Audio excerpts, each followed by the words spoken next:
But let's welcome on board b.thiagarajan, MD at Blue Star, and change the tone of the conversation. Mr. Thiagarajan, hi, good morning. Good to have you on the show. Let's talk about numbers. Looking at the market is a little depressing. After two dull summers, Mr. Thiagarajan, this has been a very exciting one for, companies such as you.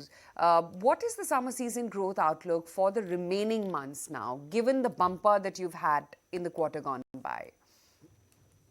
Thank you. It is a pleasure talking to you.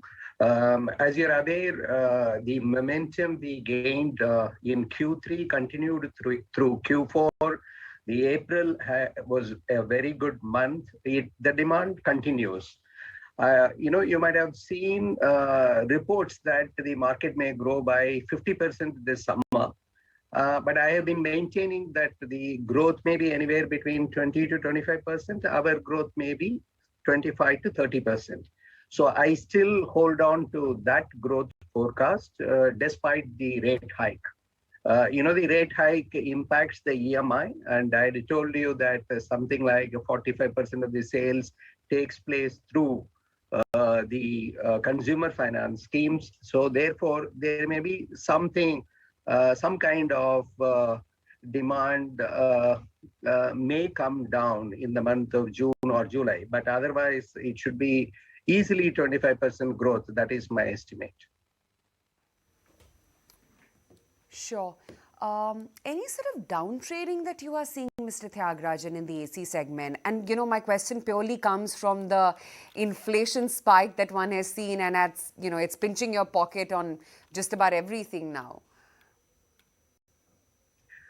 It is basically due to the heat wave that is prevailing, and the penetration is around 6%. So the air conditioner as a category will continue to grow. It happened even during the pandemic.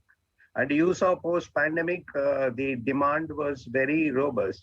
So I do not see any problem for the industry to grow at 20% this year full. For summer, definitely it will be 25%. So we are talking about a category where it is becoming very essential for households, especially when they spend more time at home.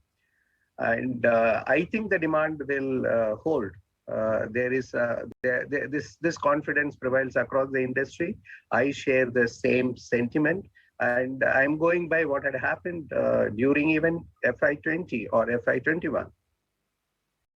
And we walked into this summer season with price increases happening throughout FY21, right? That 3 price increases had taken place. In April, we had increased the prices. Still, the demand is good. This is basically because the penetration is very, very negligible. We are talking about a 6% penetration when the temperatures are going up beyond 40 in quite a few geographies. All right. I also wanted to touch upon the commodity price inflation, because every quarter we are seeing the margins being hit on account of that.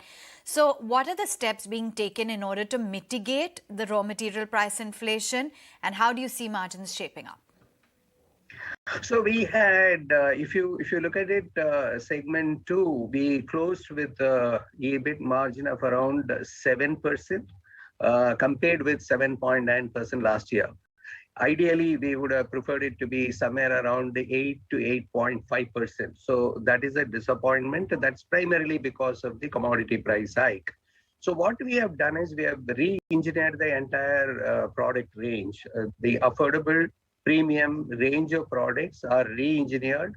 Quite a few unwanted features have been removed, and it is a value for money product. This is the first step that we have taken. The second step is that we are using quite a few procurement levers, that alternate vendors, different destinations, consolidations, planning for future. And like, for example, semiconductor, we are covered for about 2 years now.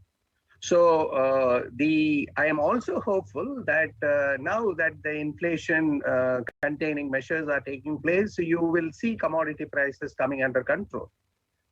This is likely to take place where, we thought earlier this is going to be prevailing for about 12 to 18 months. But I foresee within this financial year, commodity prices stability should be taking place. Give us a sense as to how you're looking at the supply chain challenges. Is that persisting, and what are the measures taking to alleviate stress on that front? I had shared in our last conversation, till July, we are adequately covered. Now we are working on August, September, October. That's the beginning of the festival season. So there shouldn't be any problem at all. The only concern is that you're holding more inventory than what is required because of these uncertainties that are prevailing there. So I do not see any problem at all till July.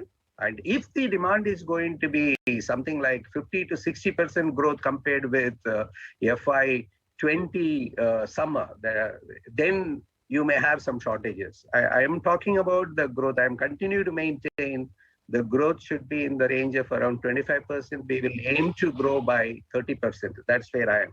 If that is the case, till July, I do not see any problem of shortage of material. Okay. Interesting, Mr. Thiagarajan. Great to have you on the show. Thanks as always for joining in. Thank you. Thank you very much. Okay.